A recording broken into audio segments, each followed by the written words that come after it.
မင်္ဂလာပါရှင်နားဆင်နေကြတဲ့ချီရတဲ့ပရိသတ်တွေအတွက်ဒီနေ့တင်ဆက်ပေးမယ့်ဇာတ်လမ်းလေးကတော့စာရေးသူမေချူးတွေရေးသားထားတဲ့ဖုံးချိန်နဲ့အဖိုးပါဝင်သောပရလောကဇာတ်လမ်းများအတွဲတစ်ထဲမှာစာစဉ်တစ်ဖုံးချိန်နဲ့တင်းချိုင်းရှင်မှာမဖေးဝါဆိုတဲ့ဇာတ်လမ်းလေးကိုတင်ဆက်ပေးတော့မှာပဲဖြစ်ပါတယ်ရှင်ဒီဇာတ်လမ်းလေးကိုနားမစင်ခင်မှာကျမတို့ရဲ့ channel လေးကို like and subscribe လေးနဲ့အတူအသစ်တွေတင်တိုင်းအမြဲတည်စီဖို့အတွက်ဘေးနား notification ခေါင်းလောင်းလေးကိုလည်းနှိပ်သွားပေးဖို့တောင်းဆိုလိုက်ပါစီရှင်ကျေးဇူးတင်ပါတယ်ရှင်ဒါဆိုရင်အတူတူနားဆင်ကြည့်လိုက်ကြရအောင်ပါရှင်။ဖုံးချိန်နဲ့တင်းချိုင်းရှင်မှမဖေးဝါဖုံးချိန်လို့ပြောလိုက်တာနဲ့ဖိုကုန်းရွာရှိမုတ်ဆိုးမတော်တင်ကြီးကိုအရင်ဆုံးပြင်းမြင်မိတာကအမှန်ကန်ပဲဖြစ်ပါတယ်။ဖုံးချိန်ကဖိုကုန်းရွာသူတော်တင်ကြီးရဲ့သားပဲဖြစ်ပါတယ်။အရက်ကိုအလွန်ကြိုက်တဲ့သူဖြစ်ပြီးမိုးလင်းတာနဲ့အရက်နဲ့မျက်နှာတက်တဲ့သူပဲဖြစ်ပါတယ်။အဲဒါကြောင့်မိခင်ဖြစ်သူရဲ့စူပူမှုကိုအမြဲခံရတတ်တယ်။ဖုံးချိန်ဆိုတဲ့ကောင်အတွက်အရက်သာရှိရင်ပြီးတယ်။တခြားဘာမှမလိုပါဘူးအရဲကြိုက်လွန်းလို့လေအလုံးမလို့လက်ကြောမရင်းတဲ့ကောင်မျိုးမဟုတ်ပါဘူးအလုံးလုံးတာမှနေမနာညမနာပဲဖြစ်ပါတယ်အဲဒါကြောင့်သူ့ရဲ့ຢာကနှစ်စီအထွက်တိုးလည်းရှိပါတယ်ဖုံးရှင်ရဲ့အားသာချက်မှာအရက်သမားသာပြောတယ်တရားလုံးကသူ့ကိုချစ်ခင်လေးစားကြတယ်အဲ့လိုလေးစားရတဲ့အကြောင်းကလည်းရှိနေပြန်ပါတယ်ရက်သေးရွာတွေတရေတစီဖမ်းစားခြင်းကိစ္စတွေကိုသူကပင်ဖြေရှင်းပေးတတ်တယ်အဲဒါကြောင့်ဖိုကိုးရွာနဲ့တခြားသောရွာတွေကသူ့ကိုအားကိုးကြပါတယ်ဒီနေ့လေမနက်အစောပိုင်းအမေကျော်ပေးတဲ့ပဲပြုတ်နဲ့ထမင်းကျော်ကိုစားပြီးတော့ရွာထဲသွားရန်ပြင်နေခဲ့ပါတယ်။အဲ့ဒီအချိန်မှာပဲဖုံးချိန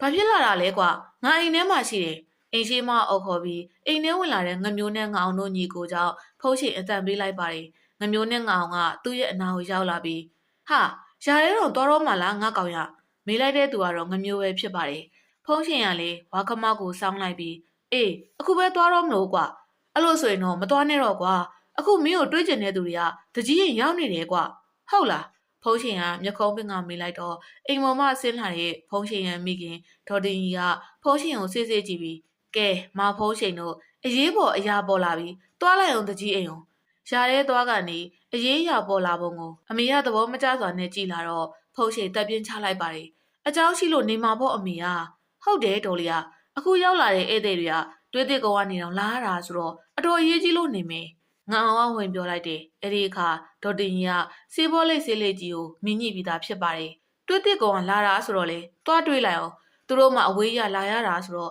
့အရေးကြီးကိစ္စရှိလို့နေမယ်ຢာရဲကိုအမေပဲတွားလိုက်တော့မယ်ဒါဆိုကျွန်တော်တွားတော့မယ်မေအေးအမေစီကခွင့်ပြုချက်ရတာနဲ့ဖုံးချိန်လေငါအောင်နဲ့ငမျိုးတို့နဲ့တူတကြီးအိမ်ကိုထွက်ခဲ့ကြပါတယ်တကြီးအိမ်ကိုရောက်တဲ့အခါမှာတော့တွေးတဲ့ကောင်ရွာမှာရောက်လာတဲ့ရွာသားတို့ကတကြီးနဲ့တူသူ့ကိုစောင့်နေခဲ့ပါတယ်တကြီးကျွန်တော်ခေါ်ရဲဆိုလို့ပါတကြီးကသူ့ကိုတွေးတဲ့အခါပြုံးရခေါင်းငိမ့်ပြပြီးမောင်ဖုံးချိန်ရောက်လာပြီပဲထိုင်ပါကွယ်တကြီးဦးမြတ်ဆန်ကဖုံးချိန်ကိုနေရပေးတယ်ဖုံးချိန်ကလည်းဧည့်သည်တို့နဲ့မျက်နှာချင်းဆိုင်မှာဝင်ထိုင်လိုက်တယ်ဒါကနောင်ကြီးတို့တွေးကျင်နေတဲ့ကျုပ်တို့ရွာကမဖုံးချိန်ပဲကွယ်မဖုံးချိန်သူတို့ကမဖုံးချိန်ကိုတွေးဖို့အတွက်တွေးတဲ့ကောင်ကရောက်လာတဲ့သူတွေပဲဟုတ်ပါတယ်မဖုံးချိန်ရဲ့ဦးလေးရဲ့နာမည်ကဦးအောင်မိုးပါသူကတော့ဦးစော်ထွန်းပါဦးလေးတို့ကတွေးတဲ့ကောင်ကပါဦးလေးတို့ရွာမှာအခက်ခဲလေးရှိနေလို့မဖုံးရှင်စီကိုရောက်လာခဲ့တာပါကွယ်တကြီးဦးမြတ်ဆန်ရဲ့စကားအဆုံးမှာတော့ဖုံးရှင်ကတက်ပြင်းချလိုက်ပါတယ်ကျွန်တော်အာကိုတကြီးရောက်လာကြတာဆိုတော့လေကျွန်တော်ကူညီပေးရမှာပါဒါနဲ့ဘလို့အကြောင်းအရာတွေကြောင့်ကျွန်တော်စီကိုရောက်လာတာလဲပြောပြပါအောင်ဖုံးရှင်ရဲ့စကားကိုကြားလိုက်တဲ့အခါဦးစော်ထွန်းကတက်ပြင်းချပါတယ်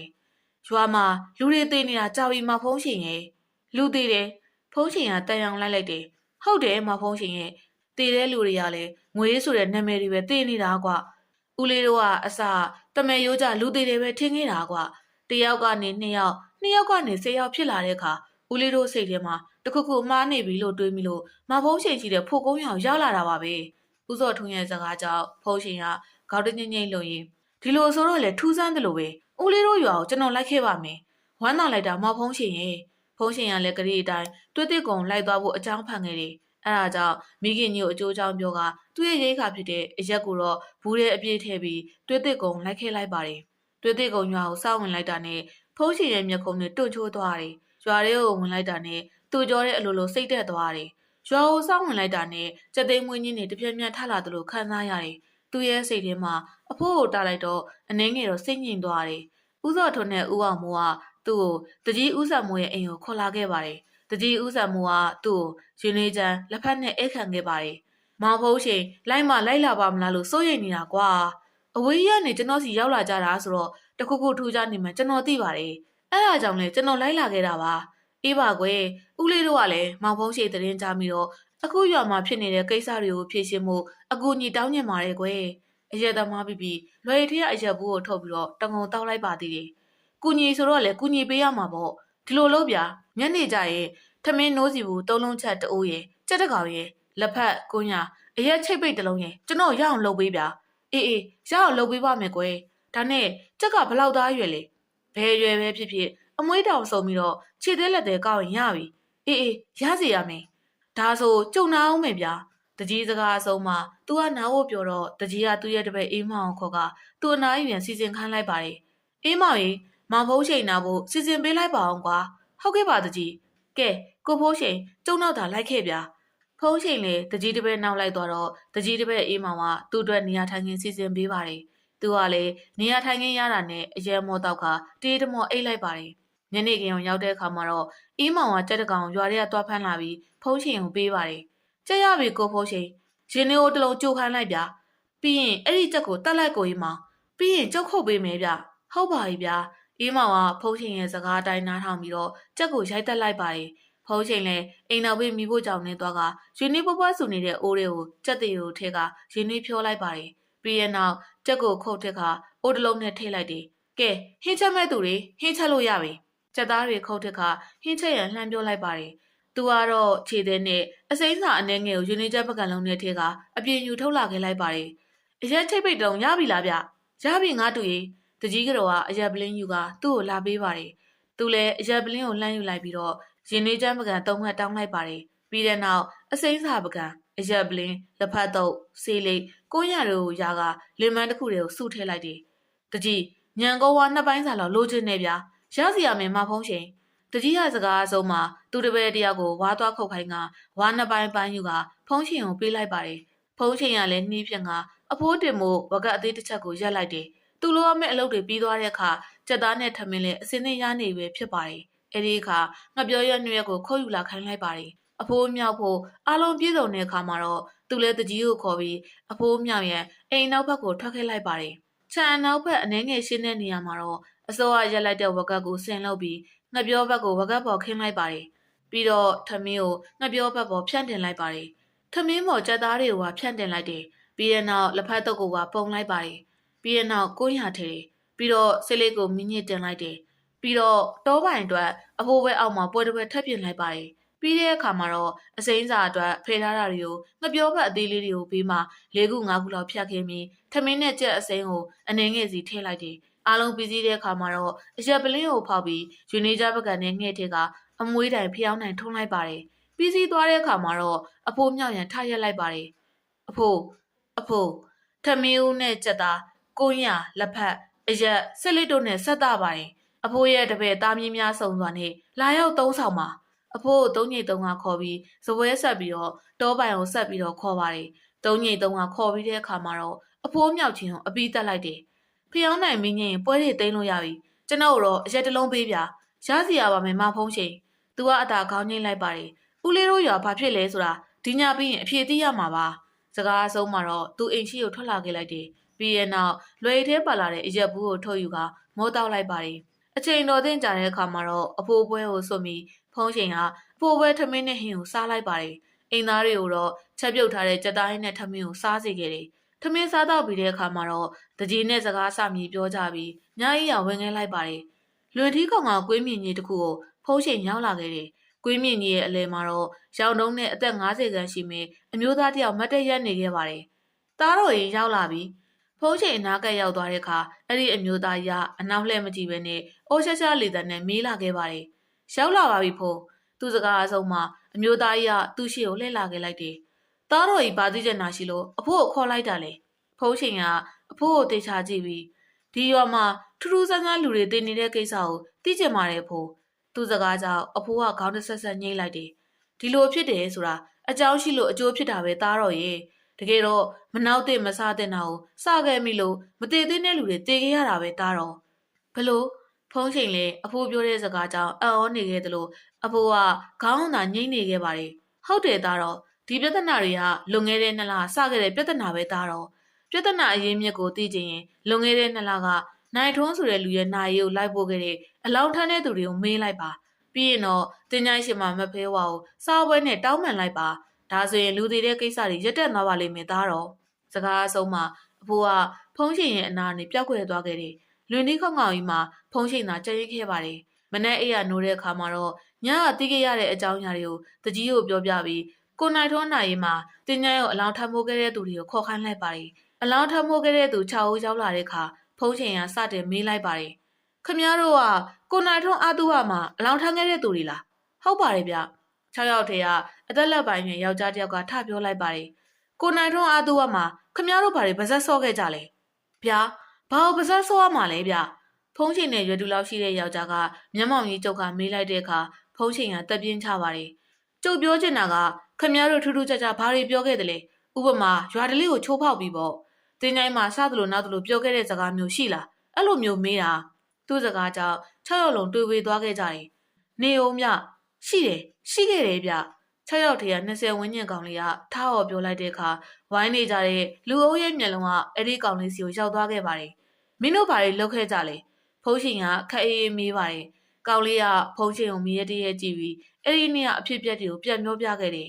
ကိုနိုင်ထွန်းရဲ့အာသူဘချတဲ့နေ့ပဲဖြစ်ပါတယ်ကိုနိုင်ထွန်းအာသူဘမှာအလောင်းတန်းလိုက်ပို့ကြမဲ့သူတွေက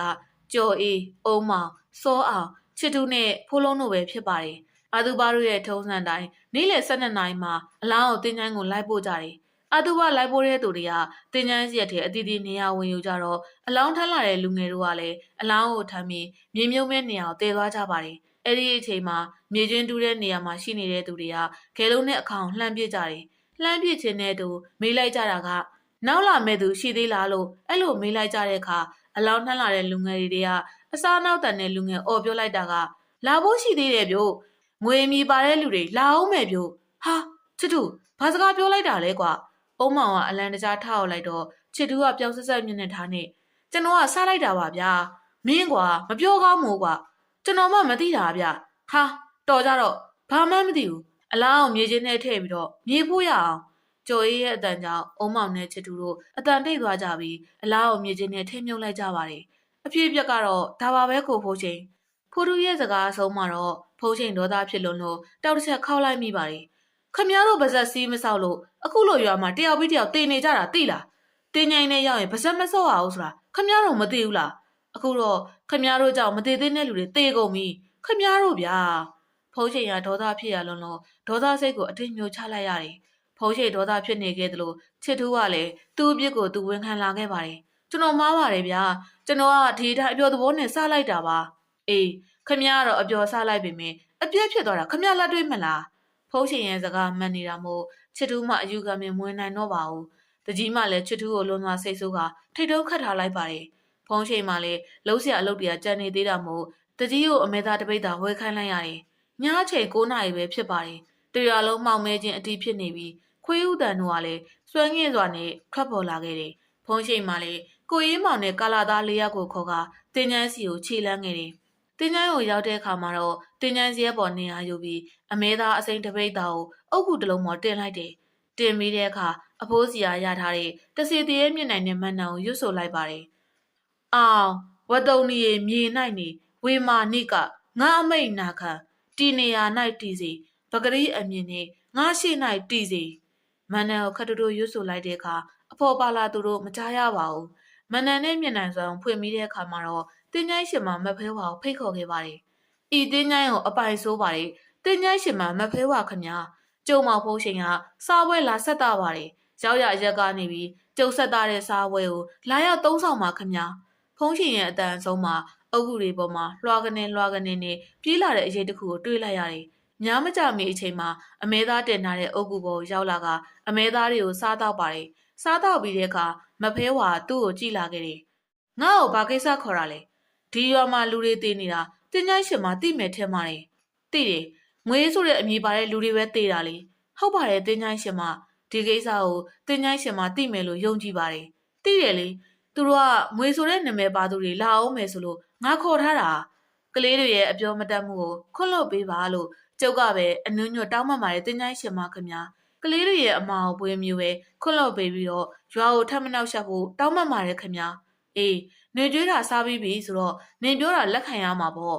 အေးငါရွာအောင်မနှောက်ချက်တော့ငါသွားမယ်စကားအဆုံးမှာမဖေးဝပြောက်ခွေသွားပါတယ်ဖုံးချိန်ကလည်းအဖော်ကာလာသားတွေကိုခေါ်ပြီးတော့ပြန်ခဲ့တယ်ကာလာသားတွေမှလည်းဖုံးချိန်ဘာတွေလုပ်ခဲ့တယ်ဆိုတာကိုမသိခဲ့ပါဘူးဘာကြောင့်လဲဆိုတော့မဖေးဝကိုဖုံးချိန်တယောက်တည်းသာမြင်ရပြီးတခြားသူတွေမမြင်ရတာကြောင့်ပဲဖြစ်ပါတယ်ဖုံးချိန်ကလည်းတွေ့တဲ့ကောင်မှနှစ်ရက်မြအခြေအနေကိုစောင့်ကြည့်ပြီးရွာကိုပြန်မှုပြင်ဆင်လိုက်ပါတယ်နေ့ရက်အတွင်းလူထက်မသိလို့ရွာလူကြီးနဲ့ရွာသားတွေကသူ့ကိုကျေးဇူးတင်မဆုံးဖြစ်နေကြပါတယ်။အဲ့ဒီကျေးဇူးတွေကြောင့်ပဲမြည်သည့်အခချင်းငွေမှာမြူတဲ့ဖုံးရှင်ကိုစားနဲ့ရိတ်ခါတွေလှဲပေါ်တင်ပေးလိုက်ပါတယ်။ဖုံးရှင်ကလည်းတွေ့တဲ့ကောင်မှလိုက်ပို့တဲ့လှဲပေါ်မှာထိုင်လိုက်လာကအရက်ဘူးမောတောက်ရည်သာလိုက်ပါလာခဲ့ပါတယ်။အပြန်လမ်းမှာတော့ဖုံးရှင်ရဲ့စိတ်တို့ကြည်နူးနေခဲ့သလိုရွာပြင်ကိုရောက်တဲ့အခါမှာတော့ဖုံးရှင်မှာရွာဝင်ဝါအောင်လှဲကြည့်ပြီးတစ်ချက်ပြုံးလန်းမိပါတော့တယ်။နားဆင်အားပေးနေကြတဲ့ကြည်ရတဲ့ပရိသတ်များအားလုံးကိုလည်းကျေးဇူးအထူးပဲတင်ရှိပါတယ်ရှင်။